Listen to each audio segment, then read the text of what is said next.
Linguistics Behind the Scenes. What you always wanted to know about language and how to explore it. With Christina Sanchez-Stockhammer and Dominic Piazza. Hello, everyone out there. Welcome back to our podcast. Yes, hi, Christina. And Christina, in this age of advanced AI models and such, how can I be sure you're real? How do I know I'm not just talking to a chatbot right now? Good question. I mean, you can see me, you can hear me. I suppose you recognize my voice. But then, of course, that could be faked. Though I suppose at the moment that would still be quite difficult with such short delay in me responding. So I suppose you could trust your senses still. Yeah, I certainly hope so. Yeah, certainly this is a very hot topic and for good reason. These technologies are developing very quickly. But, at the core of these text AI models is language. Yeah, I mean, language is such a wonderful thing. I mean, we don't just use language to communicate among each other, but also to think. And, that's why we also talk about artificial intelligence. Because in the end, it looks like it's thinking, but then it isn't. It's predicting text. Yeah, that's exactly right.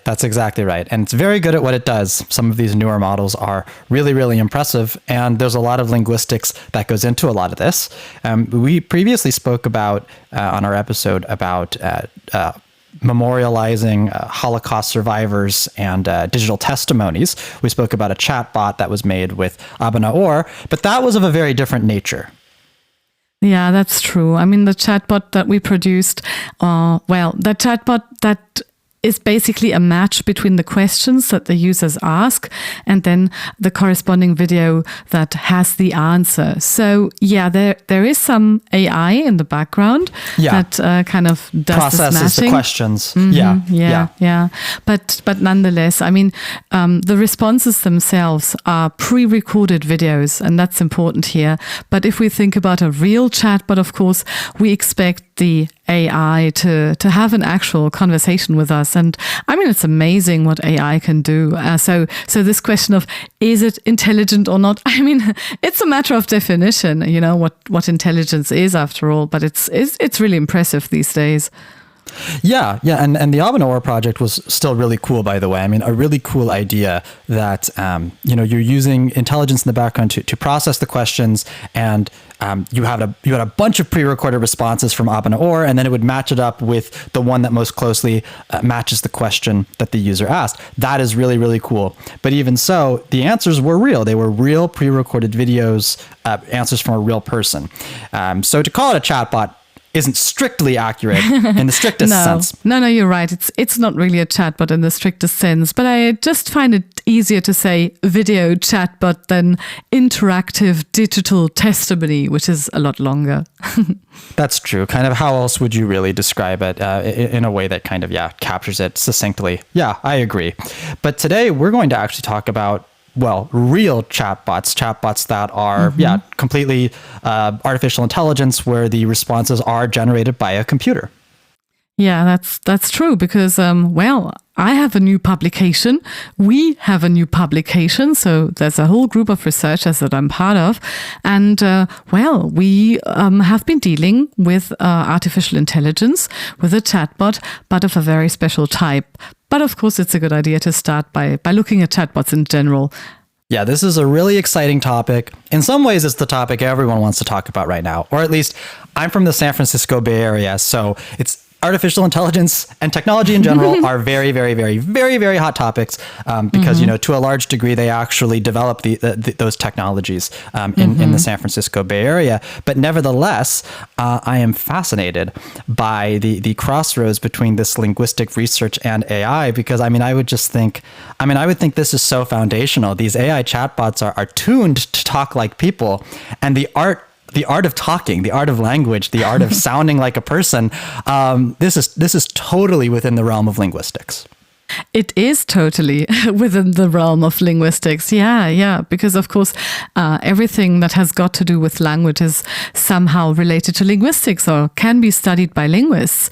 And I have to say, of course, if you think about the evolution of humans and of language, I mean, in the past several thousand years at least, I mean, whenever someone talked using language, it was a human. So we're kind of used to having a human in front of us when we get a message that is formulated in verbal language. But now it could also be produced by a machine that generates new text that has never been produced before. So something that was just possible by humans in the past.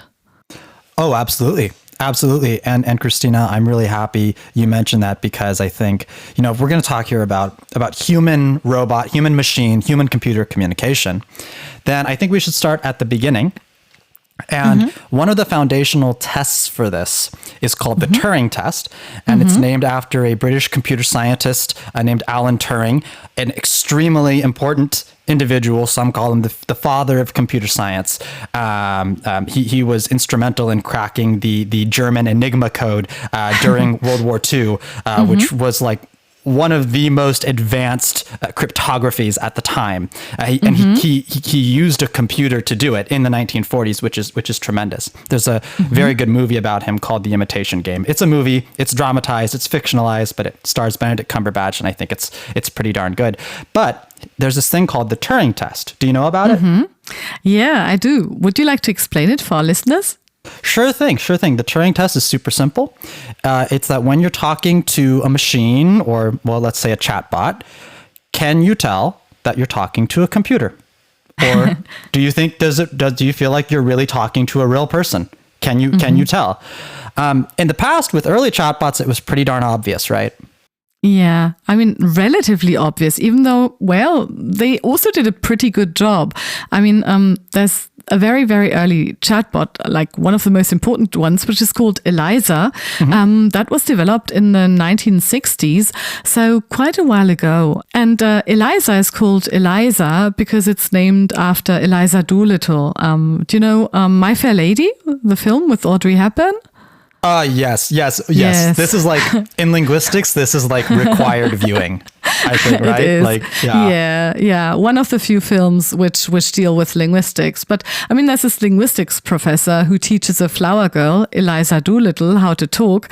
And I mean, it's actually based on a musical, and that musical is based on a play, Pygmalion, by George Bernard Shaw. And I mean, the name of Pygmalion comes from the god that created a woman and then fell in love with his creation. And so, And so in that sense, there is this artificial woman, so to speak, Eliza. And Eliza has a strategy when she communicates, which is like the kind of psychologist that you would stereotypically imagine. For example, if you said something like, men are all alike. And then I would probably say something like, in what way?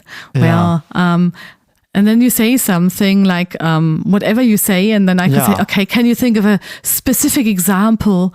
And my parents made me come here. Your parents made you come here. Yeah, you do sound like a therapist. Yeah, exactly. Like a psychologist. Therapist. That is true. Yeah.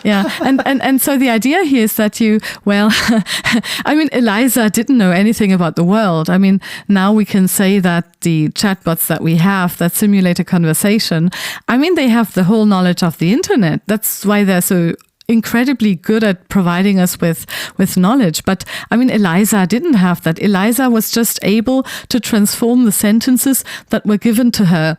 And so if someone said, I'm so depressed much of the time, then Eliza could say, I am sorry to hear that you are depressed, So so as soon as you notice there's a negative word, you could say, I am sorry to hear whatever. And in those cases where people possibly would say something that didn't have a very clear rule of transformation of the sentence, Eliza could say something like, that's very interesting, or I see, or please go on.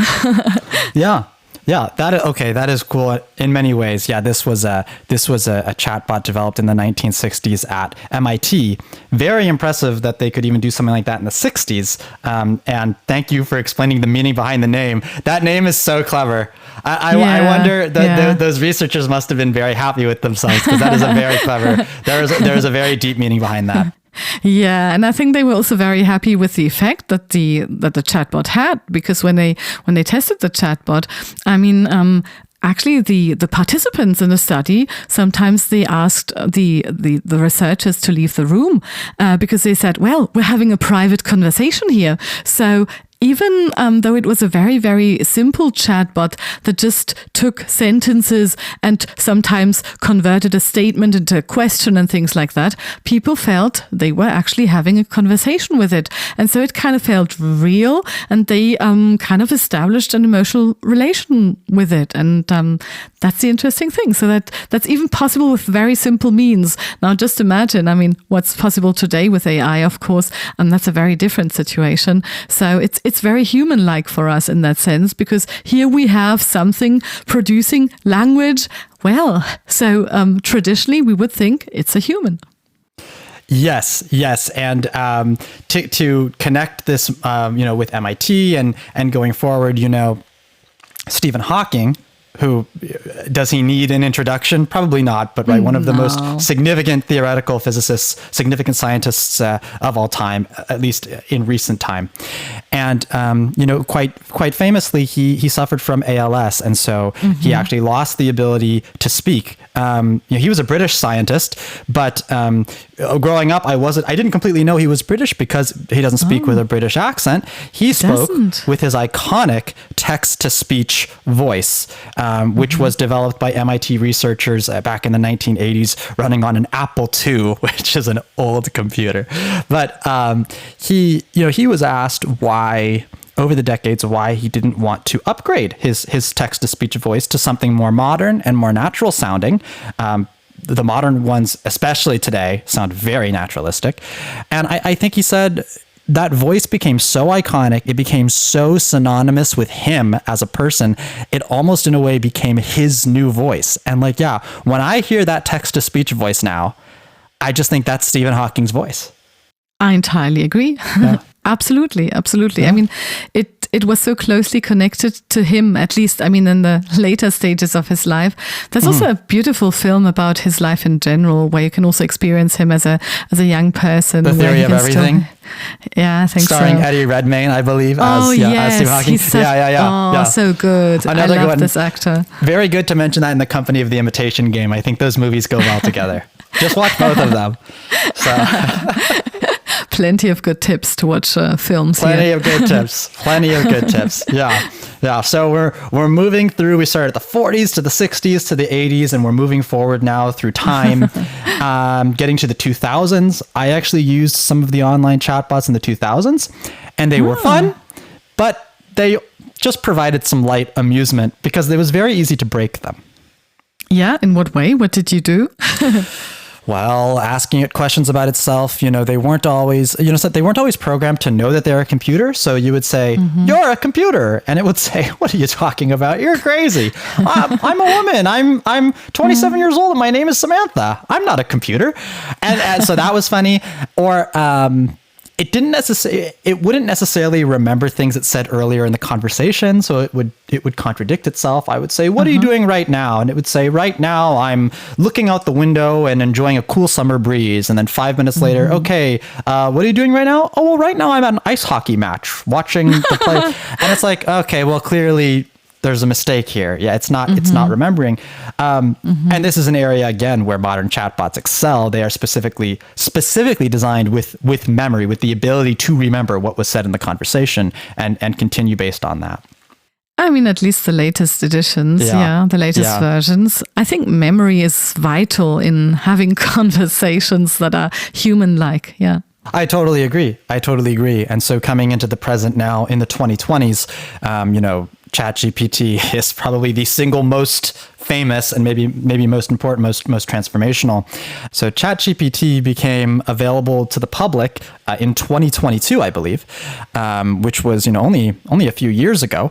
But it feels like we've had these AI models for a long time. It already feels normal to us. So it's crazy how quickly this space has developed, and these new chatbots are nothing short of tremendously impressive. Yeah, absolutely. And I mean, Dominic, it's funny that you just called it transformative because, of course, ChatGPT has got transform in its name. Yeah. It's a generative pre-trained transformer. That's why we have that very strange name for that chatbot. Yes, exactly. It's a key part of how the technology works. I'm not a computer scientist. I won't claim to be one, but I try to be literate, at least in understanding these concepts broadly. And yes, that's a key part of what makes these new models so much more powerful than what came before. Yeah, that's true. And I mean, this idea of generative, I mean, that's what we just discussed before, namely that the model can generate or create new content like text, and pre-trained means it's been trained, obviously, before the situation in which the user uses the chatbot. And I mean, transformer is a very specific type of, AI architecture, which is particularly good at understanding, context and relationships in language and things like that. So this is what makes it so powerful. And it's got that in its name. And that's why we often say ChatGPT. By the way, people sometimes, they try to find funny names for their chatbots, like ChatGPT, for example. Right. Well, the conversation, the situation in French is particularly unfortunate, right? Because ChatGPT is pronounced ChatGPT, which sounds exactly like a French phrase. And I'll let the French speakers in the audience figure it out. But oh no! My God! I hadn't even thought of that. It's not that bad. It's not that bad, but it's funny. It's really funny. I heard for French speakers, it's really funny to hear ChatGPT on the news. Every single day they hear it on the news, and it's really funny. Yeah. Plenty of hot air. But in terms of, so Christina, and I think you might know more about this than I do. So in terms of how the technology actually works, it's predicting the next word, right? And that's right. And it happens so fast that you can't even tell. But it's just predicting the next word in the sentence. And somehow that ends up generating results that are really quite brilliant. Yeah, that's the thing. It's this kind of black box effect. I mean, we know what went in because, you have training data, and that's what you train the chatbot, the artificial intelligence. That's what you train it with. But then in the end, you have the prompt that you give to it. And so we also know that. But then the result, how you arrive precisely at that result is unclear. But what we know, of course, is that the training has an effect, and that obviously, of course, the data that you kind of use for the training as well. So, if you have for chatbots like ChatGPT, a lot of internet data was used.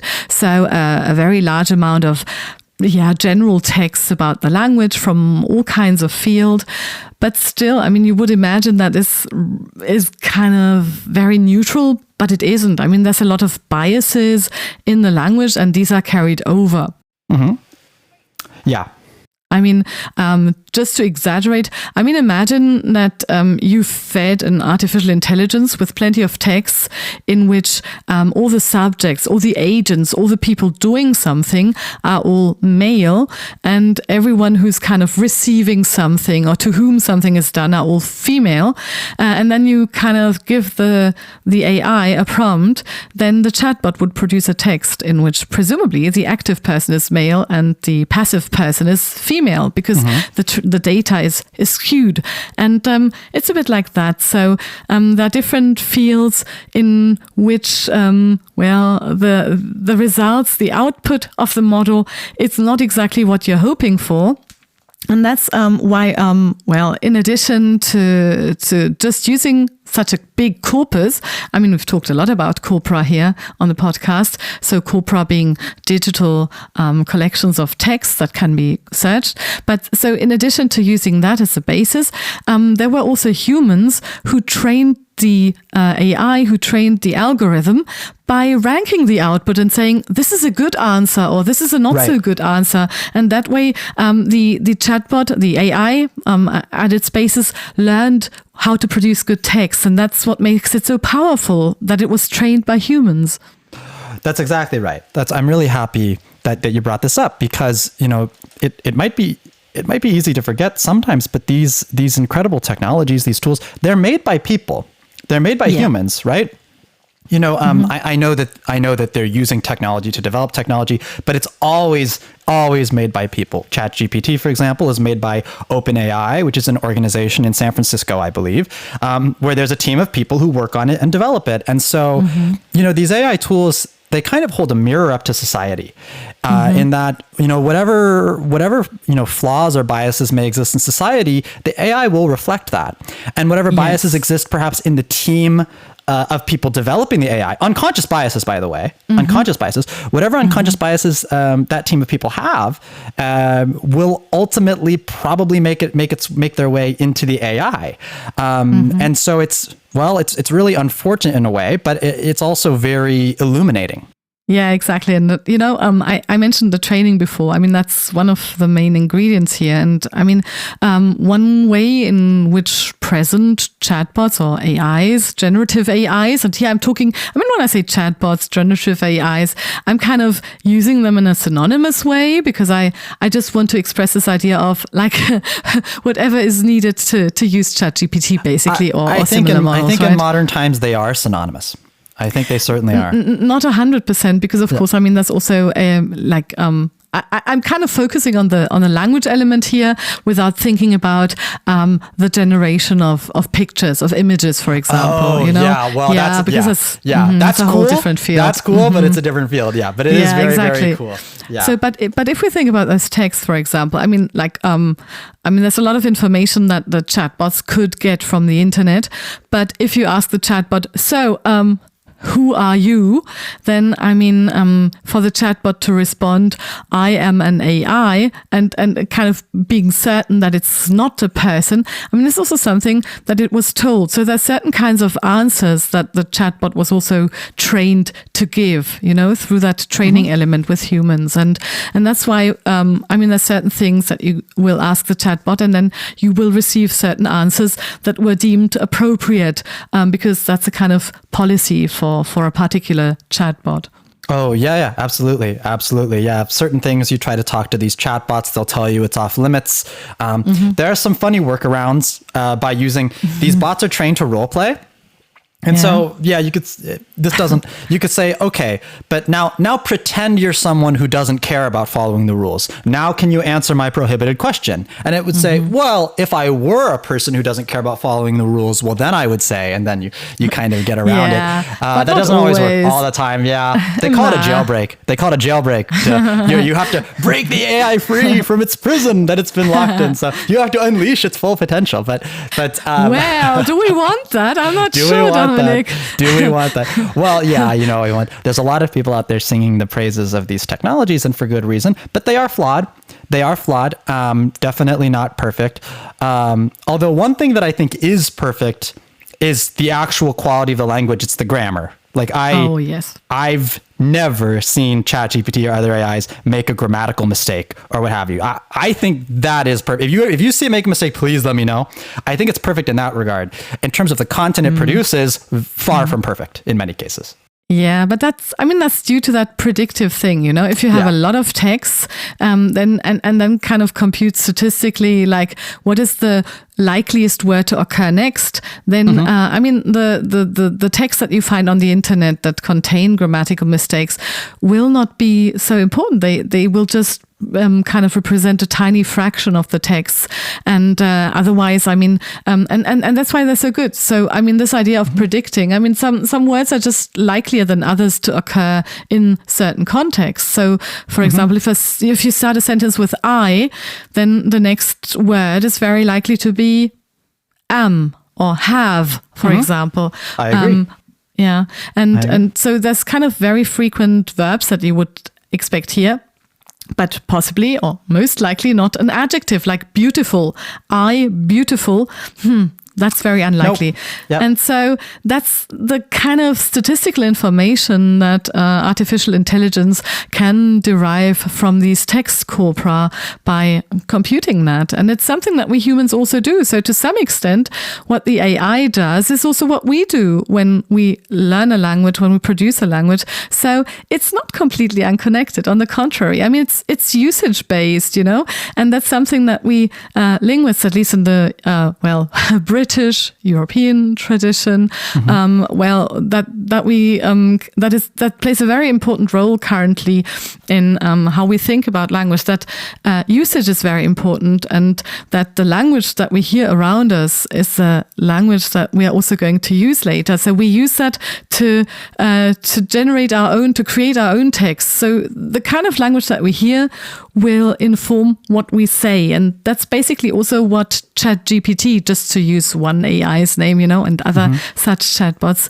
do. So kind of predict the next word. We don't do it exactly like that as humans, but in a certain way. So thinking about what is likely, what words are typically combined with each other, that's exactly what we do. Collocations. I mean, that's also what makes us produce texts that sound natural. Yes, you reminded me, I once heard one of the theories behind humor and laughter. What makes us laugh, what makes something funny, is subverting expectations. That when you're listening to someone, without subconsciously, your brain is predicting what the next words are that they're going to say based on the context. And so when they say something that totally subverts your expectations, that pathway in your brain being subverted triggers laughter. Because it's funny, because it wasn't something you expected. So you're right. Our brains are always subconsciously trying to predict what's happening in the next moments based on what we see, because to a large degree, the things that happen in our daily lives are very predictable, including in conversation. But I liked what you said about the corpus. I never thought about, you're right, that in a way, these AIs, these chatbots are working with corpora. I mean, one corpus is like I'm pretty sure ChatGPT has like the entire internet or close to it. Now, there are some moral and legal questions over, did they get permission to use that? I think in many cases, probably not. But that's kind of outside the scope of this podcast, but very interesting nonetheless. So one of those corpora is it has the entire internet, though I think they said they train it on other corpora that aren't available online, other databases of books and other types of archival records and information and what have you. So they train it on a bunch of corpora. I didn't think about it that way until just now. Yeah, that's the thing. I mean, corpus linguistics is a wonderful method, a wonderful tool. Yeah. And so you can see it's also at the basis of artificial intelligence, but we can't tell exactly what happens because it's a black box. Yes, that's right. In the data world, I took a data class and we did web scraping, and we actually conducted some web. I think we scraped like some YouTube comments or something. What does that mean? Could you explain that for the listeners? What web scraping is? Yeah, I should. Well, the word is pretty illustrative on its own, but basically it's to take information that's out there on the internet and compile it into a corpus, I guess. Automatically, right? Yeah, so it was automated. Code. It was automated. Yeah, we used code to. It was cool. It was pretty basic, but we used code to give it a YouTube link and just grab all the comments on it and put it into an Excel sheet that we can then search up. Have you ever done that for any of your projects? No, not so far, but who knows, possibly in the future. But I know that some of my students use that like for some corpus assignments that I gave them. Cool. Very cool. Very cool. Yeah. Natural language occurring naturally. And actually, I think natural language is a phrase that gets used a lot with these AIs, because these AIs understand natural language, which is to say you can give it instructions that you formulate using language and it understands your instructions. Well, the question is, what does understand mean here, right? I mean, again, it's a prompt. So you give it some linguistic material, and based on that, it's going to make predictions what the next word is. Now, of course, you can also ask, what does it mean when humans understand something, or to what extent do we really understand each other when we have a conversation? But yeah, I get what you mean, and that's the thing. It feels like it understands us. At least that's how we interpret it. And that is because it's using language, and because we're so used to, when someone's using language with us and replying in a way that is meaningful, the person, the entity that we're having a conversation with must have understood us. Yeah, exactly. And to briefly mention the image generation and the video generation, what is cool about that is that you tell it what you want using language. Please generate a picture for me of 2 teddy bears sitting on a white chair with a little pink bow tie to the right of the bear on the right side. And it will give you exactly what you want, understanding the language, which to me just blows me away. It's so amazing. I'm also happy you mentioned the word prompt, by the way, because the field of prompt craft I see it on LinkedIn, prompt craft, developing clever prompts for getting your daily tasks and needs done faster and more efficiently, what have you. I find it very funny, prompt craft. And you mentioned earlier understanding. This is a really cool question, one that is beyond me, but still very cool to discuss nonetheless. We talked about earlier the Turing test. So there's a somewhat related test, it's more of a thought experiment, more of a concept called the Chinese room. Do you know the Chinese room? You told me about it, but would you like to tell the listeners? Yeah.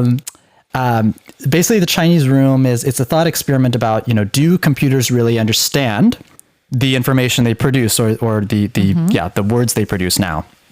So the idea is, let's imagine you have a person in a room, and this person does not speak Chinese. And there's a person on the other side who does speak Chinese, and this Chinese speaker keeps writing messages in Chinese and then slipping them through the door to the person inside the room. But the person inside the room doesn't speak Chinese. However, he has a book which tells him the Chinese responses to give back. So he consults the book, he writes the responses, he has no idea what he's saying, he's just doing what the book tells him to do.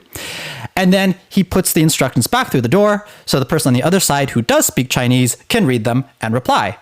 Now, from the perspective of the Chinese speaker outside the room, he thinks the person inside the room speaks Chinese, right? Why wouldn't he? He's getting back responses in Chinese to what he says, and they make sense, and they're all coherent.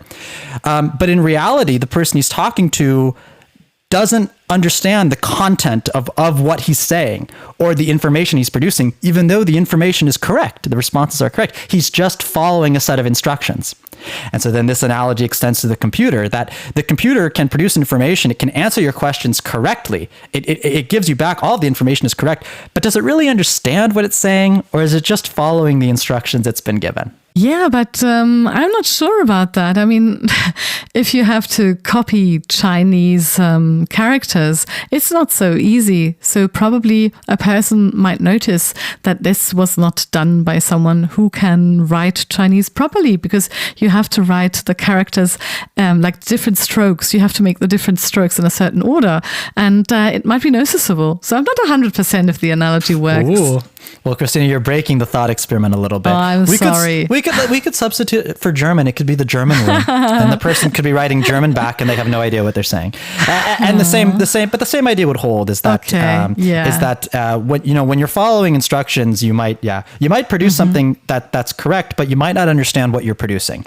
And so that's why they think that the computers, at least the computers we have today, are not conscious in the same way that a person is. Yeah, sounds like a parrot, right? In a certain way. Some parrots, even though it seems that some parrots are actually able to speak and to really combine words into meaningful sentences in a way that really, that is speech. It's not just imitation. But I mean, with regard to AI, there's also the expression of the stochastic parrots that is sometimes used. Yes. This is based on a 2021 research paper, which, by the way, has an emoji in the research paper title. It has the parrot emoji. I've never seen an emoji in a. This is the direction we're going.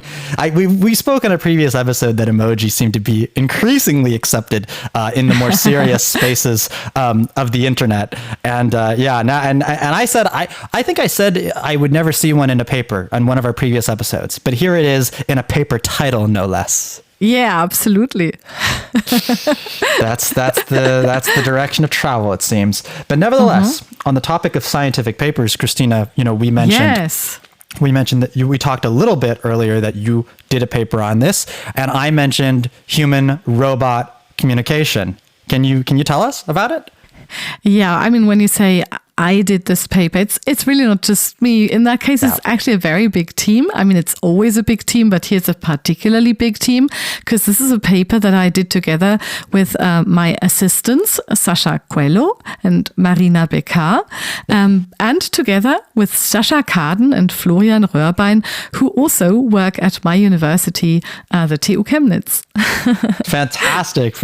Yeah, always a team effort. Yeah, and in that case, I mean, it really is a very special team effort because I mean we come from two different directions. So on the one hand, from English and digital linguistics, and on the other hand, from neuro-robotics. And of course, it's very nice to combine forces. And well, we have a center which is called, basically the Center for Humans and Technologies. Yeah. And so that's how we met. And then we noticed that it would be very interesting to conduct research that combines looking at language and looking at robots. Yeah, very interesting and very timely. But will it ever not be timely? It's only going to get timelier, I think. That's my prediction. Fantastic, Christina. This whole time we've been talking about more like human-computer communication, which isn't quite the same as human-robot communication, right? Because a robot, unlike a simple computer, actually has physical components, right? It's able to physically manipulate the environment. Yeah, that's true. But of course, I mean, these days, I think you would expect that a robot should also be able to talk. And at least in the future, I think you would expect that even an industry robot, like the one that we were looking at, will talk. So what we had in our study was actually just a robotic arm. And so we wanted to see what happens when people team up with a robot and do certain things, and whether they speak differently to a robot that they're in a team with than to another human they're in a team with. Very, very cool. Very cool. Okay, I'm ready to dig into this. But right off the top, because this is a linguistics podcast, can we please explain the etymology of robot? Because it's a bit unusual. It's a bit unusual as far as etymologies go. Go ahead. It's a nice one. Yeah, it comes from Czech, robota, which means forced labor. It actually originates, it was coined in a Czech play from 1920. So you can see that people have been thinking about these types of machines for a long time. We also have another word, which is automaton, which is, it's a cool word. It's not a common word. However, the Germans use this word for many purposes, don't they? Yeah, we use automat. And I mean, it's like a vending machine, for example. So any ticket vending machine would be an automat. But that's a very, very old word that comes from Greek. And I mean, there used to be automata in the past, or vending machines or like mechanical machines in the past. I mean, the Mechanical Turk simulated to be such a machine. Yeah, classic, but it wasn't a real one. So it was a kind of moving figure, I think, of a like Turkish puppet, but in reality, actually, someone was manipulating it hidden in a box. But actually, very, very early on, even in antiquity, there were some automata. And that's where that comes from. Yeah, the Mechanical Turk is a classic. I mean, this was an alleged robot which could play chess and very, very well. But yeah, in reality, it was a person hiding inside the box, controlling the robot. A person who was genuinely skilled at chess. He had to be genuinely skilled at chess to beat people when controlling the robot. But no, you're absolutely right. And in German, you also have the Geldautomat, money automaton, which is an ATM or an ATM machine. People sometimes say that's recursive. That's an automated teller machine. And then you put your PIN number in it, which is your personal identification number. I love this recursion with these acronyms and initialisms. You also have a photoautomat, a photo automaton, which I think we would call a photo booth.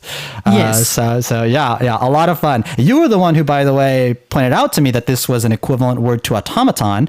Of course, I could see it was related to the word automatic, but I didn't realize it was automaton, which, yeah, in English is, I would say, really quite rare.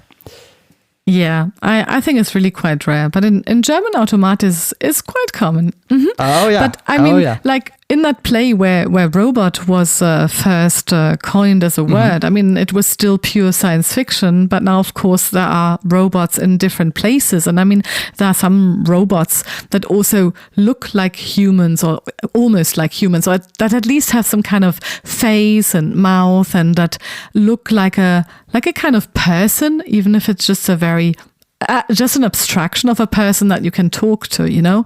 But in our case, the robot that we worked with was just that kind of robotic arm that you would use in an industry setting. But we still believe that in the future, I mean, you may even expect such a robotic arm to follow instructions and to have a conversation with you. And so what we wanted to do is we wanted to compare what happens if you give a human and a human and a robot the same task. Now, of course, the question is, what can you let them do which can be done by such a robot? And so we came up with building shelves. IKEA shelves, or as we Germans say, IKEA Regale. Right, but it's Swedish anyway. Although, you know, yes, the thing, that's true. and I was happy to see, so, you know, the thing about, with IKEA, well, first of all, it's an acronym. I don't remember what it's an acronym for, but that would mean that there's not necessarily a correct way to pronounce it. But all of the furniture and things that they sell in IKEA have Swedish names, which to non-Swedish people, we don't know how to pronounce them. And I was happy to find that in Germany, the situation is the same. Everything is in Swedish at IKEA, and nobody necessarily knows how to pronounce it. Yeah. I mean, like the name IKEA, so it comes from the name of the founder. And then this is followed, I think, by the place where it was first founded. Yeah, so I just verified. It is an initialism, as we would say, but it is kind of a mishmash. It's Ingvar Kamprad, the founder's name, and then Elmterid, the farm where he grew up, and then Agonerid, which is the name of his hometown. I probably butchered that so badly, but you know what? Swedish people in the audience, please feel free to let us know how these things are actually pronounced. And forgive us, of course. We always do our best at pronouncing all the things in the different languages, but of course, it's not always easy. Yes, I agree. And it's funny which things end up being acronyms or initialisms, or, for example, Aldi, one of the most famous German grocery stores, which does exist in the United States, but not in my region, but it exists in other parts of the United States. It's a syllabic abbreviation of Albrecht Discount. Albrecht being the name of the family who founded the company and owned the company. So yeah, there you go. There you go. But anyway, Christina, so you mentioned that this robot arm was reminiscent of something you would see in industry. And that's exactly what I was thinking of. That, you and I mentioned that we love watching like industrial manufacturing processes and how things are created. Yes. There used to be a show, at least in the US, called How It's Made. This was a long time ago. We're talking about in the 2000s. And basically it was just a show which contained lots and lots of footage of how different products are manufactured. One episode that I remember distinctly is the episode on crayons, how crayons are made and boxed up. Fascinating stuff. Yeah, and in German we have something called Lach- und Sachgeschichten, which is, laughing and fact stories or something like that. That's this very famous show, Die Sendung mit der Maus. So that's the program with the mouse, which is a TV program for children. But actually, a lot of adults watch that. So even more adults watch it than children. And one of the reasons is that they have those beautiful clips in which they explain to you why there's holes in the cheese, or also, how you make, for example, crayons or matchsticks or things like that. It's just so interesting to see how that is done, and I've always loved that. So interesting. And you realize that a lot of these processes are automated more than you might expect, and they're automated often using these types of robotics. Now, but the thing is, when I think of a robot, like you said, I actually do imagine there is kind of a human element, if you can't really talk to it, to me, it's more of a machine than a robot. Maybe that's just me. I'm pretty sure it's as long as it can manipulate its environment or move around, it's a robot.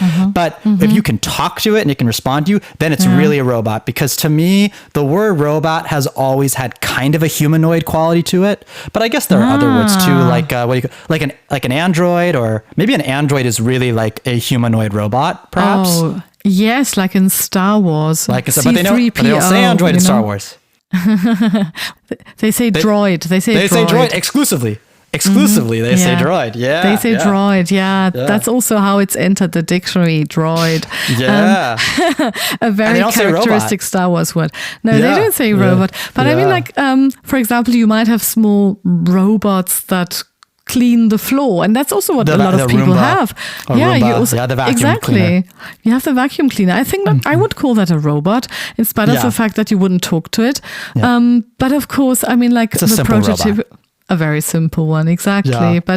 But so, I mean, you're right. I mean, the question is always, to what extent do we kind of consider that entity, that machine, someone that we're in a team with, or is it just a tool? Because if we just give commands, if we just use it, if it just does what we tell it, then probably it's more of a tool. But the question is, can it be more than just that? And do people want it to be more than just that? And how do they talk to it? And is that different from the way they talk to a human that they're doing the same task with? And so what we did is that we had, a number of participants in our study, and we filmed them while they were building such a shelf together with a robot, and another group, that was together with another human. Okay, this is really cool. So you had this robot arm, which actually existed in physical space and could could do things. And so then, how did the participants give instructions to this? Was it paired up with some kind of an AI chatbot? That's what we wanted them to believe, because, I mean, of course, that's where we want to go in the end.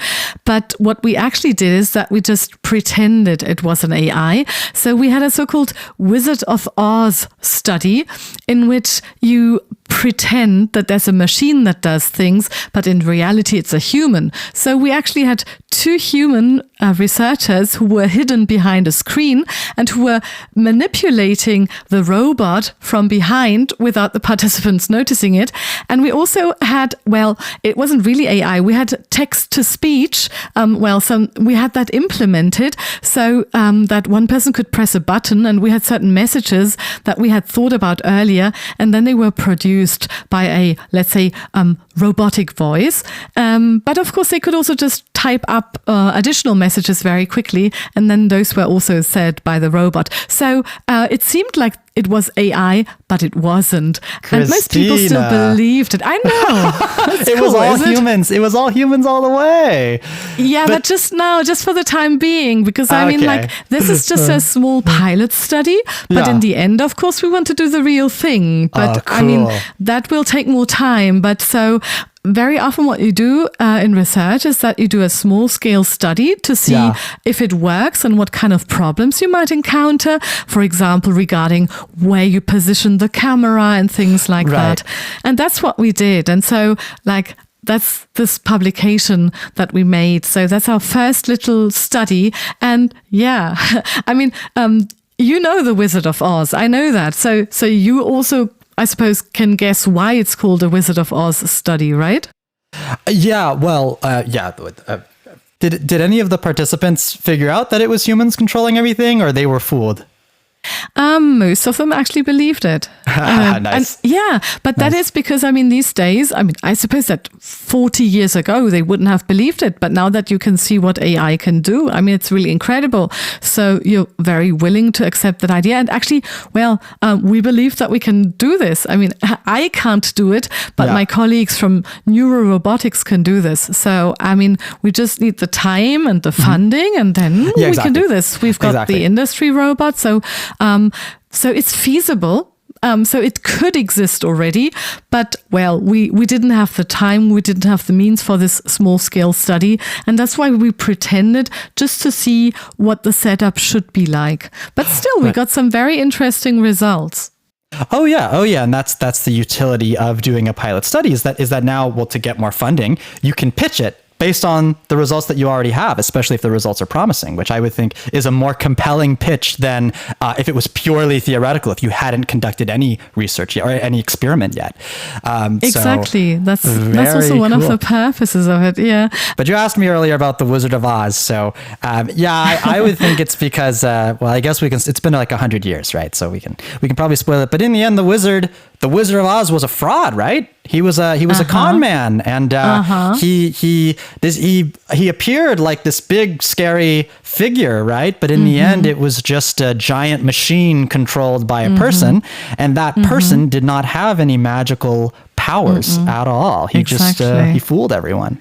Exactly. Yeah. And that's the highlight in the end, of course. You see oh my God, so this wizard doesn't exist. But then still, Dorothy, played by Judy Garland, can still return to Kansas and to her dog Toto. Yes. It's a beautiful film. I love it. It's one of my favorites. That film is really, really cool. At least they showed it to me in school probably more than once. I hope maybe that's a common experience people have had. Really, really cool. Made in, I think, in 1939, and it's in color, which is literally, that's the whole gimmick, right? Is that it was the first major production made using Technicolor, which was a new film and camera technology for capturing films in color in a relatively affordable manner. This is there's a couple of pieces of trivia here that are pretty well known, but I think we should repeat them. First and foremost, I believe in the actual novel that The Wizard of Oz is based on, Dorothy doesn't have ruby slippers. I believe she has silver slippers. Oh, I didn't know that. But I believe the producers of the film changed the color to ruby red because they thought it would really showcase the Technicolor technology much better than silver, right? Because it's just bright red pops off the screen. It looks fantastic. It looks absolutely amazing. If you've seen those shoes, I suppose you want to have them. At least, I would happily take them. I don't know when I could wear them, if ever, but they're amazing. Yes. Oh, they definitely... I might have seen them at a museum somewhere. I might have seen them. Wow. I think they might be on display at a museum in Washington, D.C. I'm pretty sure, cool. But I'll have to find out. But anyway, but also, Christina, there's another little tidbit of trivia that you and I both really like, which is in regard to the scene towards the beginning of the film where it transitions from kind of a sepia black and white into full color. It's so beautiful. It's really amazing because, of course, in the beginning, Dorothy, she's in Kansas in her home, and it's the real world, and everything is sepia or kind of black and white. Black and white. Then she kind of goes into the land of Oz, and all of a sudden she goes through a door, and you can see the color, and she enters the colored world, and that's so amazing, and that's an effect that really struck me as a child when I saw that the first time. Yes, and it was very difficult for them to achieve, especially using the special effects and technology of the time. Yeah. The simplest way that they could achieve it is that scene where she goes through the door, that entire scene is actually shot in color. And what they did is they painted and colored the set to look black and white sepia. Yeah. They had a body double for Dorothy who was dressed in clothes to mimic the sepia black and white. And then that body double leaves the scene, and then Judy Garland enters the scene wearing her full outfit in color. And the trick works. The trick totally works. That was the simplest way they could achieve it. And I think it's very clever. Very clever, and it has a very, very strong effect on the audience. And I have to say, I simply love it. But I'm not the only person. So apparently it's one of the films that has been watched most in the world. And just like the fairy tales by the Brothers Grimm, it's actually UNESCO world heritage, as a kind of document, as a kind of cultural heritage of the whole world. And I think it deserves it because it's so important. And I mean, like, I think a lot of people have been inspired by this film. And I mean, Somewhere Over the Rainbow is a very beautiful song that, of course, is very famous from there as well. And that's by the way also a techno version by DJ Marusha. Do you know that? Nice. No, I don't. But that sounds cool. A remix. Cool. Yeah. That was very popular in the 1990s in Germany at least. So when there was a lot of techno music in Berlin. Nice. Oh well, there's still a lot of techno music in Berlin, but yeah, it was really big back then. You're absolutely right. The golden age, perhaps.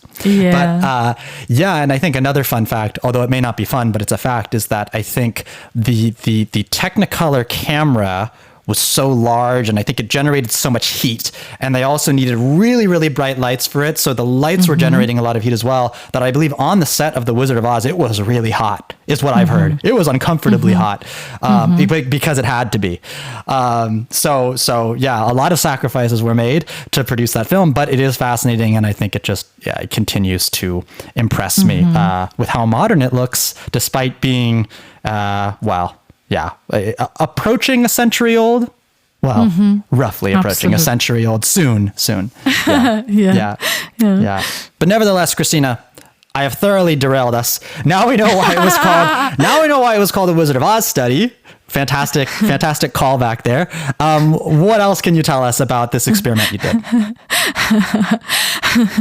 Just let me mention at this point, I mean, that's what's human, that we kind of, from time to time, we digress from the path that we kind of possibly should travel it if it was all very neatly structured. And that's possibly something an AI wouldn't do if an AI were doing that podcast. So that's the bonus of our podcast, that we actually have these digressions, that we just talk about things that we happen to find interesting in the spur of the moment. That's exactly right. An AI will not go off on a tangent unless you specifically instruct it to do so. Exactly.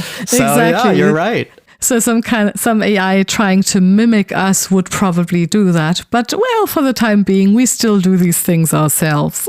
Oh, you're right. Oh, it's a great idea, Christina. I should feed the AI all of our transcripts and tell it to generate a completely original episode of Linguistics Behind the Scenes. That's brilliant, Christina. That's brilliant. That's an interesting idea. Possibly we should do that in the future. So let's gather a bit more data and then see what we can make out of it. Easy money, Christina. Easy money. We just get to sit back and relax. Well, that's true. Exactly. Easy victory. We just get to sit back and relax, and it's perfect. Yeah, it's we can find out new things that way. Exactly. Yeah. So how do our listeners know that this isn't AI? No, it's not.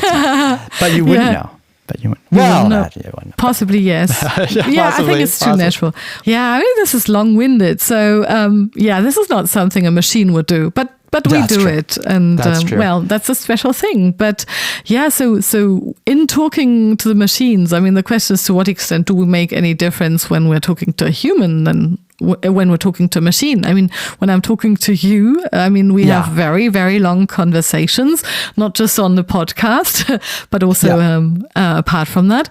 But the question is, what happens when you talk to a machine? I mean, and what happens when you talk to a human when you're building a shelf? And so we recorded everything that people said, and then we transcribed it. That is, we converted it into written text, and then we annotated it because we wanted to find out, what the differences are between those two types of language.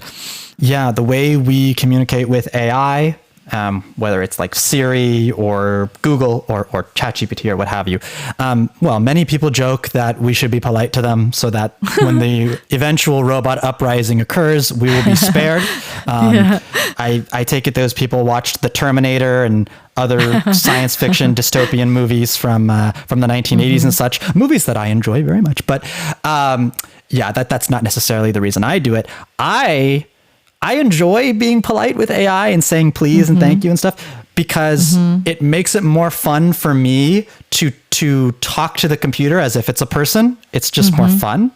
But of course, you can just give the machines, you can give the computers directions, just tell them what to do, and it will do what you tell it to do. You don't have to be polite. Yeah, I mean, that's the question. I mean, like, how do you ask someone to do something? I mean, when you're talking to a human, I mean, you could also just say, let go. Off that shelf. Or you could say, please let go. But you could also say, can you please let go? And or, I mean, would it be all right if you please let go? Yeah, well, you can make it, what is it? The more verbosity, the more verbose it is, the more polite it is somehow. Yeah, exactly, because it's more indirect. And so, asking someone a question is a more polite way of telling them to do something. So asking them, could you open the window, please, is more polite than saying, open the window. And the question is to what extent people do that with robots compared to humans. And I mean, it's a very, very common phenomenon in language that we say something, but we actually want to express something else. I mean, if I asked, can I go to the bathroom? You told me teachers sometimes will make fun of you for that, right? Yeah, this one's so annoying. Yes. They'll say, I don't know, can you? As if to imply the question, can I go to the bathroom, is you're asking the teacher if you personally possess the capability to use the bathroom at all. Of course, I think what they're trying to do is they're trying to suggest you should ask, may I go to the bathroom? But modern English conventions have changed. Yeah, and so the thing is that as humans, we understand that. I mean, you can be very clever about that and say, oh, you should say it like that. But in the end, people will understand. So in language, it's very often the case that when we use language in context, then we say things in a way that is not completely logical, and we don't say exactly what we mean. I mean, this is what pragmatics is concerned with. So pragmatics is the part of linguistics which deals with language in use. And I mean, if you, for example, ask, can you pass me the salt, please? Then, I mean, it's not about, whether this is possible or not. It's a request. It's not really a question. I mean, saying, yes, I can. That's not what I want. I actually want to have the salt. So this is what you would call an indirect speech act, because you're asking a question when it's actually a request. And so there are these different communicative functions that the things that we say in a conversation will have. And these were described by John Searle. And one of the things that you can do, for example, is make a statement that you kind of say, okay, well, I'm saying something that this is true. So, for example, if one of the participants would have said, or did say, I think there are about two basically different shelves. Yeah, so this is a statement. And of course, what you will sometimes also do is that you may say, okay, I will do something, like we can do that, or I'll do this. In this case, you commit yourself to doing something in the future. So this is a bit like promising something. And then, of course, you can also have directives, which are attempts to get the addressee to do something. So if you say, please let go. Yeah, so in that case, you would ask the other person or the robot to let go of something. So it's a directive. And you could also have an expressive in which you kind of express a psychological state like, yeah, you're right, or good job, or thank you. Because in all of these cases, you're kind of expressing your own emotional, psychological states. And all of these things occur in the conversations between humans and humans and robots. First of all, you reminded me, one of the most important, iconic, celebrated video games of all time is BioShock, released in 2007. And BioShock is known for, in the narrative, there's a character who talks to you over the radio and tells you what to do over the course of the whole game. And whenever he makes a request, he starts it with, would you kindly? Would you kindly do this? Would you kindly do that? That phrase, would you kindly, has become a bit of an iconic phrase for those who know, would you kindly. Maybe I should start using it with AI. But I like what you said about like, can you pass me the salt? Or there's also, when you say something with the intent that it's a request. I don't know how to describe this linguistically, but it's like when you're with someone and you say like, oh, it's really chilly in here. What you really mean is, could you please turn on the heat? Yeah. Or, those cookies look delicious. What you really mean is, could I please have one? And as I understand it, actually, the cognitive ability, the cognitive processing required to understand these types of statements, these types of requests, is actually quite advanced. Yeah, I mean, children will not always understand that. Yeah. And I mean, these are also indirect speech acts. Exactly. Yeah. It's not even the form of a question. It's a statement, which is making a request. Fascinating, very fascinating, Christina. And of course, when you're ordering someone to do something, or commanding them, it's grammatically, it's called the imperative mood. The imperative is a grammatical mood. And it's what you use when you tell someone to do something. Even if you make it more polite and say, please, like, please pass me the salt, it's still the imperative mood. You're still issuing a command or an order, even though it sounds nicer. So I would think that when people talk to machines or computers, I would think they use the imperative mood much more often, because that's almost what we're taught to do. Tell the computer what you want. Tell the machine, tell the robot what you want it to do. And so that requires the imperative. Yeah, I mean, that's an accurate description of commands, you know? I mean, like, if you give a command, you want someone to react and to do something. But say something or do something, yeah. Yeah. But if you think about a question, I mean, a question does the same thing. If I ask you a question, I expect you to answer. I mean, this is something that as humans that we are expecting will happen in a conversation. So in a certain way, if you ask someone a question, it's a bit like giving them the command to talk next and to reply to the question that I asked you. And that's why in this model, by Searle, questions are also directives. So commands and questions are all directives, and they're opposed, for example, to statements about the world. And I mean, if we look at the proportions, what happens when humans talk to humans or to robots, we find that humans will make more statements about the world in general, like, okay, here are two shelves, or this is a screwdriver, when they're talking to other humans. So they do it less when they talk to robots. And by contrast, they will use more directives with the robots. So they will give them more commands or ask them more questions. So basically... And that's what I would think. That's consistent with what I would think. Yeah, exactly. That's also what we expected. I mean, like, we need to do some fine tuning, and particularly once we kind of look at it using real AI. But of course, I mean, this is interesting because this is research that hasn't been done in this way before. So we're really covering new ground here.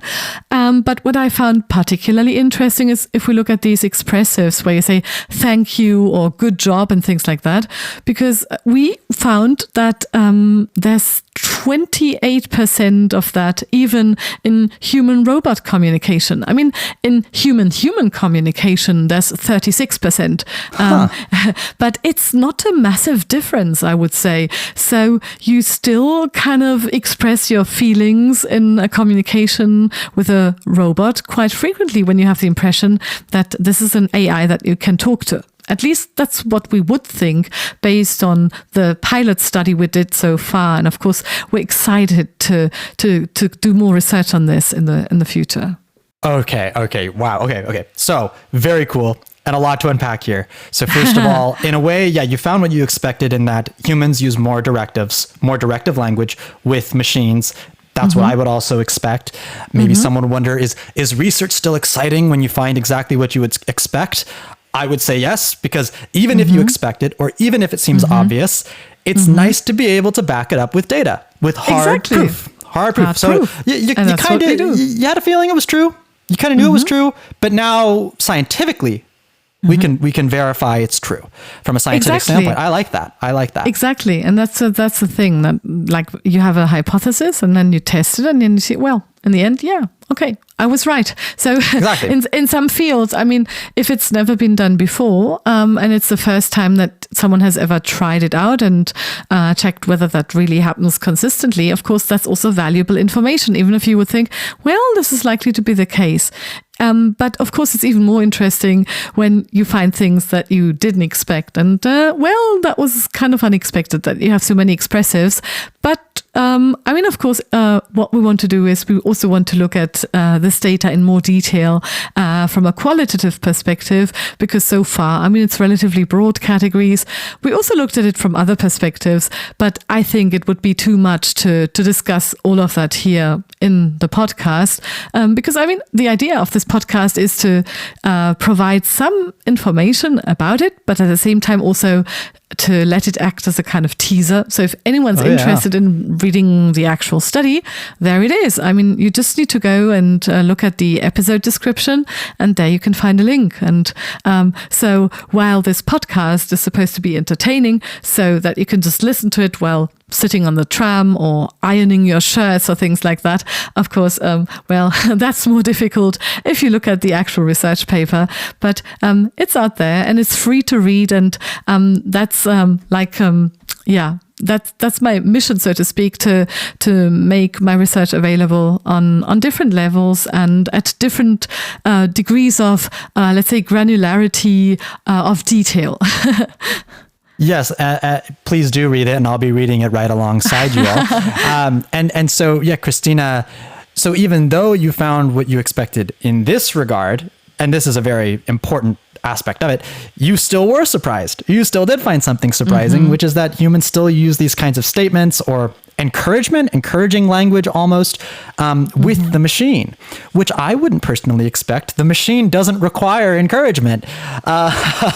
Even though these modern chatbots often speak to us in encouraging language. Yeah. You and I have talked about this a lot outside of the podcast, but these AI chatbots, the developers need to choose what kind of a personality they want it to have. It's supposed to be pretty neutral, but it seems to have kind of a chipper friendliness to it. Always kinds of excellent question. Ah, yes, very nice observation. It's always encouraging and positive. They program it to be very polite and friendly. And so I suppose if the machine is giving me encouragement, I might give it encouragement back. It's a very human thing to do. Exactly. And isn't that beautiful? Yes. Yeah, and I mean, like, there's different studies that also show that if you're polite in your prompts, then you get better results. But at the same time, there's apparently also some studies that show that if you threaten the chatbots, you sometimes also get better results. So, I mean, while at first this might seem a contradiction, you just have to think about humans. I mean, by being friendly to someone, they might be more cooperative, but then if you threaten them, they might also be more cooperative than normal. But I think it's, of course, nicer to be nice. So I would rather want to support that. And I mean, it's nice to see that in our research, people are being friendly to the robot.